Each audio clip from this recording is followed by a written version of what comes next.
Growing up, my life never really felt normal. I didn't have the kind of parents other kids had, the ones who picked them up after school, helped them with homework, or tucked them into bed at night. My parents. Well, they were barely parents at all. Mom had me when she was only 19, and by the time I was old enough to understand anything, she was already gone more than she was home. My dad? He was even less present. I can count on one hand the number of times I saw him before I turned 10. So, the person who truly raised me, who fed me, clothed me, and loved me like her own, was my grandmother, Evelyn. Everyone in our small town knew her. She was the kind of woman who would bake extra pies just in case someone dropped by, who kept a rocking chair by the window so she could wave at neighbors, and who never once turned away a person in need. From the moment I could walk, her little white house with the blue shutters became my world. The smell of cinnamon rolls in the morning, the sound of her humming gospel hymns while folding laundry, the warm creak of the hardwood floors under my bare feet, that was home. And no matter how chaotic things got with my parents, I always knew Grandma's door was open to me. When I was 8, my mom officially told me she needed space and that it would be better for me to stay with Grandma for a while. That while turned into years. Years that shaped every part of who I am. She was the one who came to my school plays, the one who stayed up all night with me when I had the flu, the one who clapped the loudest when I got an A on a spelling test. The funny thing is, she never made me feel like I was a burden. Not once. In fact, she'd always say, "Honey, God knew I needed you just as much as you needed me." I believed her. Maybe that's why I never felt abandoned, even though my parents' absence should have left a bigger hole in me. But not everyone saw our little family the same way. My cousin Rebecca, Becky, was always there in the background. She lived just a few miles away with her parents, my Aunt Marlene and Uncle Todd. They had money, the kind of money that let them take yearly trips to Florida and buy new cars every couple of years. Becky and I were only a year apart, but we couldn't have been more different. She was the picture-perfect golden child, straight white teeth, shiny hair, the kind of clothes you see in back-to-school commercials. Me? I wore hand-me-downs, most of them patched in places, and my shoes usually had scuffs I couldn't hide. Still, I thought we were family, and that counted for something. But Becky didn't seem to think so. At every holiday, she'd make little comments about how I basically lived off Grandma, or how it must be nice to get free food and free babysitting. Grandma would shut her down every time, but I'd pretend not to care. Deep down, I knew she resented me. I just didn't understand why. The years passed in a rhythm I came to rely on: school, chores, the occasional visit from Mom that felt more like a guest appearance than a reunion. Then, one crisp autumn afternoon when I was 16, Grandma sat me down at the kitchen table. Her hands were trembling, but her voice was steady. "Honey," she began, "I went to the doctor today. They found something." The words hung in the air like smoke, suffocating me. She explained it was lung cancer. Stage 3. My mind spun. How could someone who still woke up before dawn to make pancakes for the neighbors, who still weeded her garden every week, be sick like that? She promised me she was going to fight it, and she did. Chemo, radiation, endless doctor's appointments. I was there through all of it. I drove her when she was too weak to get behind the wheel. I cooked when she couldn't stand for long. I stayed up with her when the pain wouldn't let her sleep. During those years, my life wasn't about dances, football games, or hanging out with friends. It was about making sure Grandma never felt alone. And honestly, I didn't mind. She was my whole world. Becky, on the other hand, barely visited. She'd post long captions on Instagram about family being everything with old photos of her and Grandma, but when it came to actually showing up, she was nowhere to be found. 3 years later, when I was 19, Grandma passed away. It was a cold February morning. I remember the way the sunlight streamed through her bedroom window, making everything glow soft and golden, almost like the world itself was trying to give her one last moment of peace. I held her hand until it went still in mine. Losing her felt like someone had ripped the floor out from under me. I couldn't breathe, couldn't think. The house felt empty in a way I couldn't fix. But I kept telling myself, at least I had her. At least I had the memories. I thought the worst part was over. I thought grief would be the hardest thing I'd face. I had no idea that in just a few weeks, I'd learn a truth so cruel, it would make losing her feel like the smaller heartbreak. After the funeral, I moved through life like I was underwater. Everything felt muted, colors, sounds, even my own emotions. People kept stopping me at the grocery store or in church to say how sorry they were for my loss, how Evelyn was one of the good ones. And I'd nod politely, but inside, I was just empty. There was one thing keeping me afloat. The idea that Grandma's house, the only home I'd ever truly known, would still be mine. She'd always said, "Honey, one day this will be your place. Your safe spot. No one can take that away from you." I believed her. I needed to believe her. That house wasn't just four walls and a roof. It was my childhood, my security, my proof that even when everyone else left, she stayed. 2 weeks after the funeral, Aunt Marlene called. Her voice was stiff, almost formal. "Sweetheart," she said, "the lawyer wants us to come in next Tuesday to read your grandmother's will. It's just a formality, but we all need to be there." A formality. That's what I thought it was, too. Grandma was a straightforward woman, no games, no drama. I imagined she'd leave a few keepsakes to various family members, maybe some jewelry or heirlooms, but the house and the bulk of her possessions? Those would be mine. I was sure of it. The lawyer's office was nothing like I'd pictured. I expected some kind of cozy room with dark wooden shelves and dusty books, but instead, it was sleek and modern, with white walls and a faint scent of coffee. Becky was already there when I walked in, wearing a designer coat and tapping on her phone. She didn't even look up when I said hello. The lawyer, a thin man with silver glasses, introduced himself as Mr. Harris.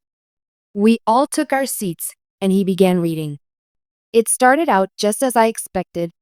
Grandma left her church a small donation, her recipe collection to her best friend, and her knitting supplies to one of the ladies in her quilting group. I smiled a little at those details. They sounded so much like her. Then he reached the part about the house. "To my beloved granddaughter Rebecca." My stomach dropped. He kept reading, but I couldn't process the words. Beloved granddaughter Rebecca. Not me. Not the one who had lived there, taken care of her, been by her side through everything. Mr. Harris continued, "I leave my home, including all contents therein, along with my remaining savings account, totaling $84,000 to be used at her discretion." I froze. This can't be right. And to my granddaughter Lily. That was me. "I leave my grandmother's locket and my hope that she will always know how much I loved her." A locket. A single, gold-plated locket I'd seen in her jewelry box 100 times. I couldn't even speak. My ears were ringing so loudly that Mr. Harris's voice sounded far away. When he finally looked up from the papers and asked if there were any questions, Becky smirked, actually smirked at me. I stumbled out of the office, barely hearing Aunt Marlene's voice saying, "I know this is a shock, honey, but your grandmother had her reasons." Her reasons? The woman I'd loved and cared for like my own mother had reasons to give my home, our home, to someone who hadn't even bothered to visit her in her final months? I spent the next few days in a daze. I couldn't stop replaying everything in my head. Had I done something to upset her? Had she believed some lie Becky told her? The more I thought about it, the more I realized I'd never once heard Grandma talk about changing her will. She wasn't secretive with me. She'd tell me about her grocery list for heaven's sake. So why would she keep something this huge from me? It didn't make sense. And yet, Becky wasted no time.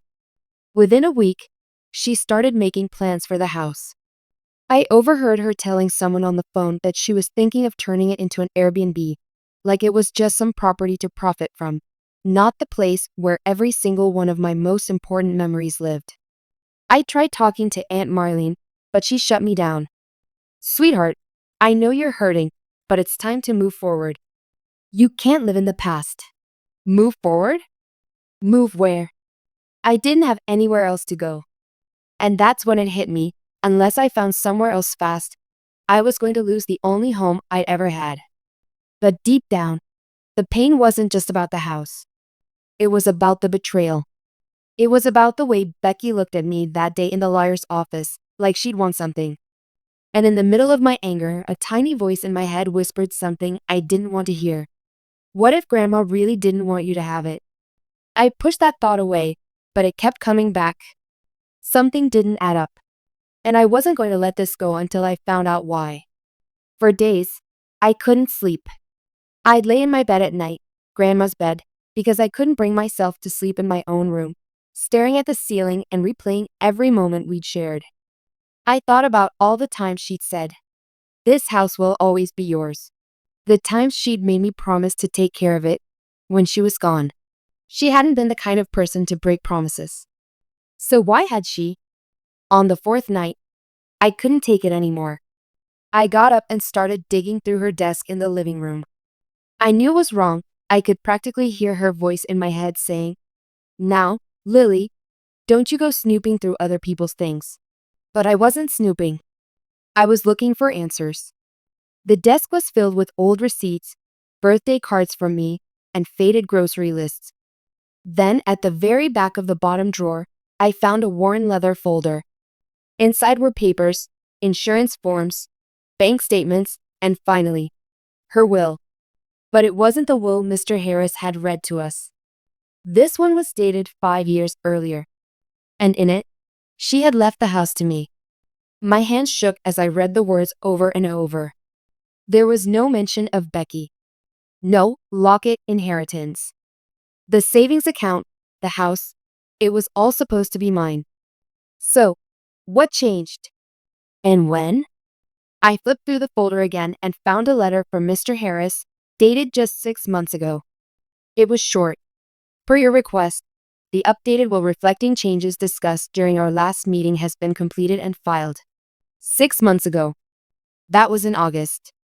August was when Grandma had gotten really sick. She'd stopped going to church. Some days she was too weak to get out of bed. But that was also when Becky suddenly started checking in more. I remembered her showing up with expensive flowers and her bright, fake smile, acting like we'd been best friends all along. It made my stomach twist. Why would Grandma meet with a lawyer in August? She hadn't even told me she was leaving the house to Becky. In fact, she barely left the house at all. Unless. The thought hit me like a punch. What if Grandma didn't change it willingly? The next morning, I called Mr. Harris's office and asked to set up a meeting. I didn't tell him why. I just said I wanted to better understand the will. He sounded hesitant but agreed to see me that Friday. When I got there, I didn't waste time. "Mr. Harris," I said, "did my grandmother seem, well, like herself when she made those changes?" He hesitated. His eyes flickered away from mine. She was quiet, a bit tired. But she was lucid. Lucid. That word didn't mean much to me. People could be lucid and still be pressured into things. I pressed on. "Do you know if anyone was with her during that meeting?" He cleared his throat. "Her niece, Rebecca." I felt my jaw tighten. "Becky." Mr. Harris explained that Becky had driven her there and sat in the waiting area. "She didn't seem involved in the discussion," he added quickly, as if that made it better. I left his office with more questions than answers. That night, I called my mom. We hadn't talked much since the funeral. She wasn't great at dealing with emotions, especially mine. But when I told her what I'd found, she was quiet for a long time. "Your grandmother loved you," she finally said. "Whatever happened, I don't think it was about you." "Then what was it about?" I asked. She sighed. "Lily, there are things about our family you don't know. Things your grandmother kept quiet about." Her voice was shaky, and before I could push her for more, she said she had to go. The next day, I went up to the attic. It was the one place Becky hadn't touched yet. I dug through boxes of Christmas decorations, old photo albums, and yellowed newspapers. At the very bottom of a box marked Evelyn Personal, I found a sealed envelope with my name on it. My heart pounded as I tore it open. Inside was a letter, written in Grandma's familiar looping handwriting. The first line made my breath catch. "If you're reading this, it means I'm gone, and there are things I couldn't tell you while I was alive." My hands were shaking so hard I almost dropped the letter. I sat down on the attic floor, surrounded by boxes and dust motes drifting through the air, and forced myself to keep breathing. Grandma's handwriting had always been so neat, each letter perfectly curled, but here, it was shaky, like she'd written it in a rush, or when her hands weren't as steady as they used to be. I started reading. "My dearest Lily, first, I want you to know this. You were the best thing that ever happened to me. I never once felt like raising you as a burden. You gave me purpose, joy, and love I never thought I would have again after your grandfather passed. Please never doubt that. If you're reading this, I imagine you're hurt and confused about the will. I am sorry for that. I wanted to explain, but I was afraid, not for myself, but for you. There are things about our family I never told you. Things I swore I would keep to my grave. But when I got sick, certain people reminded me of obligations. Promises I made long ago. Promises I regret. Rebecca is not who you think she is. She is not just your cousin. She is also your half-sister." I stopped reading. My pulse was in my ears. Half-sister? My cousin, the girl who had spent years making me feel like an outsider, was my father's daughter? I forced myself to keep going. "Many years ago, before your father left for good, he had an affair with Marlene's husband, Todd. It broke your Aunt Marlene's heart, and it nearly tore our family apart. I thought we had all moved on, but when Rebecca was born, I knew the truth. Your father begged me to keep it quiet. He was ashamed and terrified your mother would leave him. I agreed to protect you from this scandal, but I carried that secret for decades. When I became ill, Marlene came to me. She said that if I wanted to keep peace in the family, to prevent the truth from coming out and hurting you, I needed to make sure Rebecca had her fair share when I was gone. She didn't say it outright, but I understood. If I didn't change the will, she would tell you everything in the cruelest way possible. I didn't want you to learn this from her lips, dripping with spite. So I made the change. I gave her the house, thinking maybe it would be enough to end the bitterness. I thought I could leave you with at least the locket, something that was mine and mine alone to give you, and this letter, so you'd know the truth on my terms. I wish I had been braver. I wish I had trusted you to handle it. But I couldn't bear the thought of you finding out in public, or worse, from Rebecca herself. Please forgive me for what I took from you. The house is just walls and wood. You were my home, and I hope you can carry that with you. With all my love, always. Grandma Evelyn." I sat there for a long time after finishing, staring at the words until they blurred. My mind couldn't seem to catch up with what I'd just learned. Rebecca. My cousin. My half-sister. It explained things. The way Aunt Marlene's resentment toward me always ran deeper than made sense. The way Becky seemed to have an almost smug connection to Grandma despite barely visiting. But it also made everything so much more complicated. I wasn't just robbed of my home. I was tangled in a web of family lies I didn't even know existed. And now, every memory I had of Grandma's smile, her reassurances, her promises, they all felt different. Not false, but shadowed. I thought about confronting Becky right then, marching over to her house and shoving the letter in her face. But the part of me that had been raised by Evelyn, the part that understood her quiet dignity, told me to wait, to think. I put the letter in my backpack and climbed down from the attic, but the air in the house felt different now. Heavy, like the walls themselves knew what I'd read. That night, I barely slept. Every time I closed my eyes, I saw Becky's smirk in the lawyer's office, now laced with a whole new meaning. By morning, I knew one thing. If Grandma had given her the house to keep the peace, then peace was already a lost cause.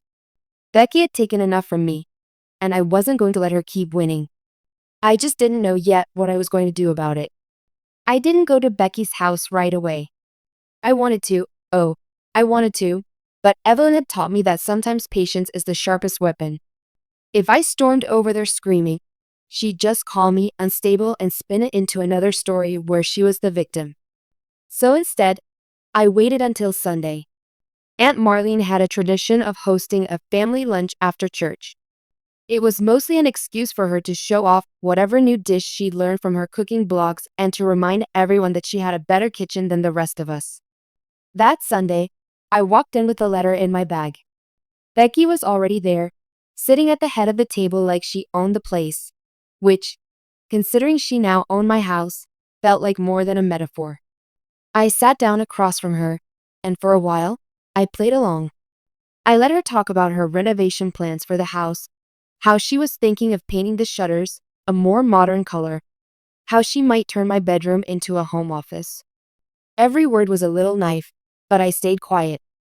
When everyone had finished eating, I pushed my plate aside and said, "There's something I want to share." The room went quiet. Aunt Marlene looked annoyed, probably worried I was about to start a scene. Becky leaned back in her chair, that smug smile already forming. I pulled the letter from my bag and placed it on the table. "I found this in Grandma's attic," I said. "It's from her. To me," explaining why she changed the will.